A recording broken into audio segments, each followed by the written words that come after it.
pilkada Jawa Barat itu seperti apa? Saat ini sedang dibahas dan saya berharap ini betul-betul bisa menyelesaikan permasalahan LGBT di Jawa Barat. Kami pemerintah Provinsi Jawa Barat berkomitmen untuk memberantas seluruh praktik-praktik LGBT di Jawa Barat.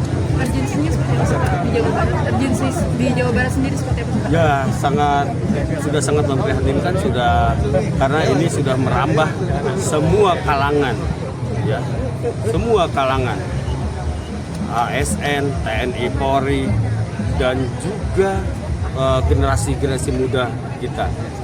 Saya berharap dengan keluarnya nanti Perda tentang LGBT di Jawa Barat ini bisa menjadi acuan kita untuk melarang semua tempat di wilayah Jawa Barat tidak ada lagi ruang untuk LGBT.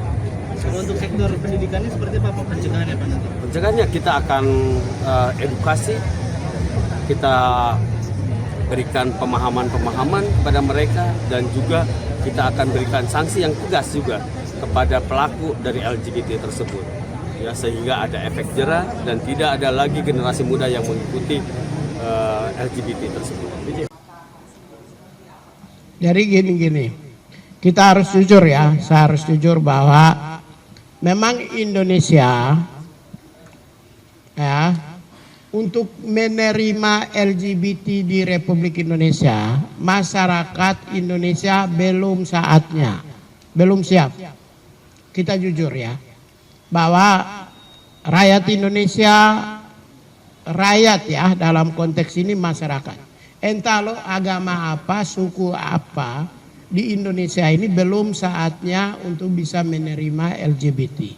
Tetapi hak dia sebagai warga negara Indonesia, hak untuk mendapatkan pekerjaan, hak untuk mendapatkan pendidikan, hak untuk mendapatkan penghidupan yang layak sebagai warga negara harus dijamin oleh negara. Tapi bahwa mereka harus diterima oleh negara dalam konteks regulasi menetapkan mereka sebagai kelompok komunitas yang sah, itu belum. Saya Menteri HAM, saya sudah survei 12 tahun. Hasil survei saya menunjukkan bahwa komunitas agama, suku, ras di Indonesia belum bisa menerima LGBT. Ini hasil survei dan saya bukan baru saya ngomong. Itu sudah dari 2012. Saya sudah sampaikan soal itu. Menerima mereka belum, tapi hak mereka untuk pekerjaan, penghidupan yang layak, upah, gaji, hak-hak yang melekat kepada mereka sebagaimana warga negara Republik Indonesia boleh. Ya kan mereka juga punya KTP. Mereka juga warga negara Indonesia. Boleh. Tapi kalau memperjuang pengakuan atas status mereka sebagai LGBT mungkin belum saatnya. Belum saatnya, tapi nanti akan. Ya saya nggak tahu. Ingat ya, di Malaysia, di negara-negara yang maju itu nanti akan kan gini, suatu saat bisa ya, bisa tidak. Tapi ya kalau masyarakat Indonesia suatu saat sudah 1 miliar orang, apakah 1 miliar orang mampu menerima? Saya pikir masyarakatnya masih belum. Oke, ada lagi? Tidak ada ya? Atau perlu lagi tambahan? Oh, ini terakhir. Ini yang penting.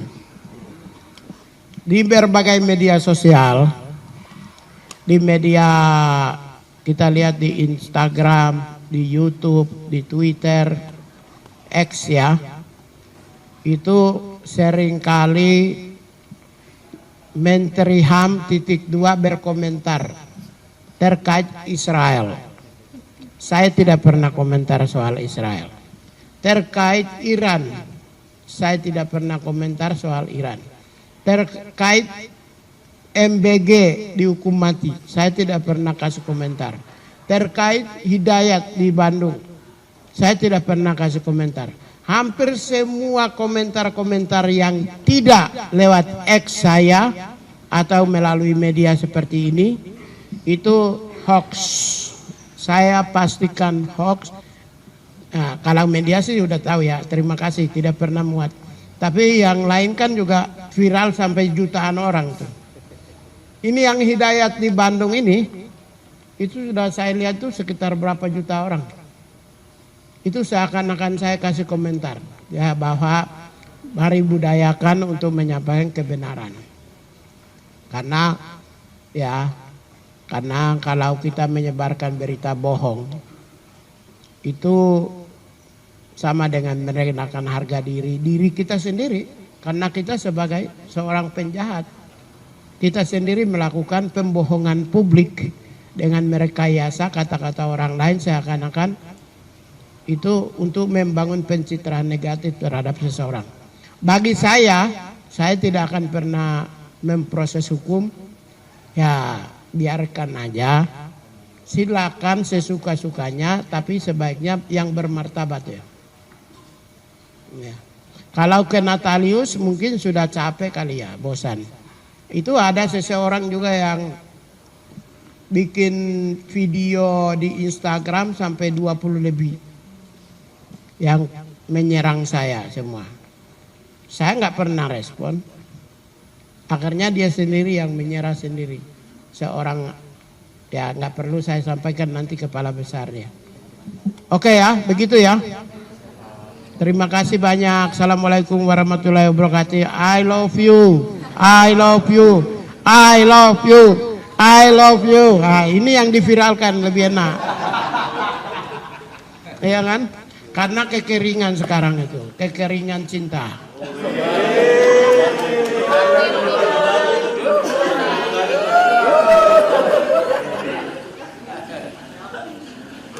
Terkait dengan hubungan transendental antara manusia dan Tuhan, baik dan buruk. Nah, mental itu terkait dengan disiplin, rajin, tanggung jawab, objektif, imparsial, cekatan. Nah, itu mental. Oleh karena itulah yang diinginkan, diharapkan ke depan itu bukan pendidikan fisik. Bukan pendidikan fisik, tapi pendidikan mental yang bersifat pendidikan mental yang mental militer. Mental militer itu adalah 1. Rajin, 2. Tanggung jawab, 3. Cekatan, kerja cepat, kerja objektif, anti korupsi, disiplin tinggi. Sebenarnya yang dibutuhkan itu di situ, bukan persoalan pelatihan seperti semi militer atau sekolah-sekolah pendidikan dasar militer. Saya pikir itu tidak terlalu penting. Karena gereja Katolik, maaf ya, gereja Katolik 2000 tahun bertahan ini karena dia menerapkan komando sistem bersifat militer. Disiplin, cekatan, tanggung jawab, cepat, objektif, imparsial, jujur, adil. Itu dia sistem organisasinya, sistemnya seperti sistem militer. Nah, itu sebenarnya bukan militernya, bukan pelatihan militernya, bukan angkat senjatanya, bukan untuk mau perang. Memang kalaupun juga mereka itu dipersiapkan untuk ada cadangan untuk masa yang akan datang, ya janganlah, ya jangan. Saya pikir saya dalam konteks koperasi desa ya. KDMP itu mungkin persoalan untuk pelatihan fisik yang bersifat militer ya, latihan dasar militernya itu sebaiknya tidak boleh ditiadakan. Sebaiknya kan saya bilang evaluasi. Kalau gini program yang sedang berjalan itu evaluasi, ongoing process to achieving of human rights standard. Jadi sedang proses menuju standar-standar yang paling tertinggi dalam konteks hak asasi manusia. Sedang dalam proses itu adalah harus dilakukan evaluasi. Ya, sedang dalam proses itu harus dilakukan evaluasi Untuk itulah kalau rekomendasi saya pendidikan fisik militer sebaiknya diusahakan tidak boleh. Tapi mental dan karakter kerja seperti disiplin, rajin, cekatan, tanggung jawab boleh. Yang tadi saya bilang itu, organisasi gereja Katolik bertahan 2000 tahun. Dia menerapkan komandonya komando yang bersifat militeristik. Ini saya nggak bohong loh. Saya nggak bohong. Militeristik dia, komandonya. Sehingga berjalan dan sampai sekarang 2000 tahun masih utuh, kuat.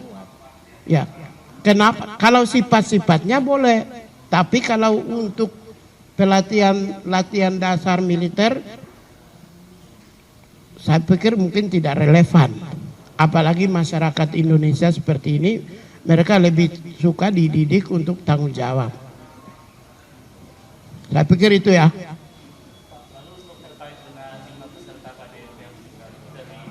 Kalau saya kematian ini harus diusut. Tidak bisa dibiarkan, tidak boleh mengabaikan. Karena sekalipun nanti pendidikan dasarnya dievaluasi, itu tidak berarti menghilangkan proses pencarian keadilan terhadap mereka yang korban. 5 orang meninggal itu nyawa manusia ya. Sekalipun 1 orang itu nyawa manusia. Kita tidak bisa kuantifikasi soal itu. Tapi bahwa ini peristiwa yang serius, untuk itu harus cari mengapa terjadi. Mengapa mereka meninggal? Kenapa mereka meninggal? Apa yang menyebabkan mereka bisa meninggal? Untuk itu lakukan evaluasi, lakukan pemantauan, penyelidikan. Dan saya sudah perintahkan staf saya untuk cek juga supaya apa? Nanti supaya tidak boleh terulang kalau tindakan dan perbuatan yang sama pada masa yang akan datang. Kalau ada kalau umpamanya disebabkan oleh ada kelalaian faktor manusia, diproses juga. Tidak boleh biarkan. Kalau ada orang yang menyebabkan, misalnya akibat disebabkan adalah orang lain yang menyebabkan kematian pada orang lain, proses. Tidak boleh abaikan.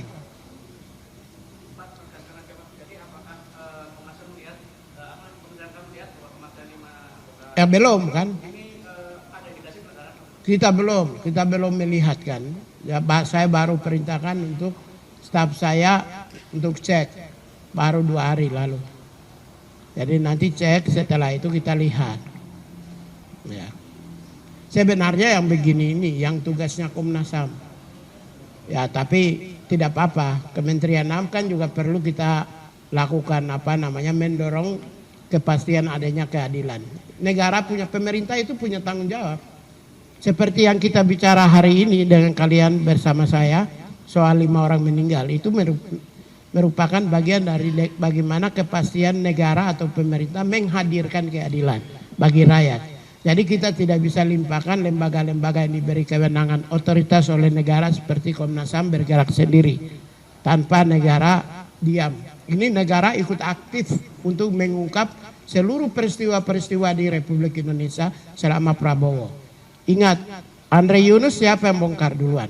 Yang bilang premanisme siapa? Saya. Presiden bilang terorisme. Semua ini waktu ini Tempo kepala babi, saya duluan datang ke kantor. Berbagai peristiwa, semua peristiwa-peristiwa yang dihadapi rakyat Indonesia di mana negara atau pemerintah seringkali hadir duluan. Ya, ini karena kita mau menghadirkan keadilan.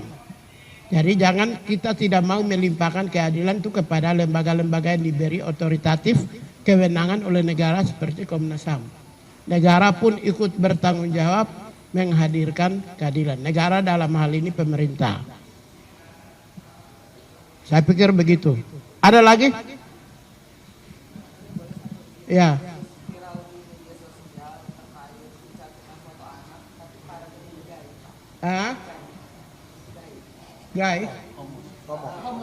Gay itu jangan. Aduh, ya Allah, ampun. Gay gimana gay?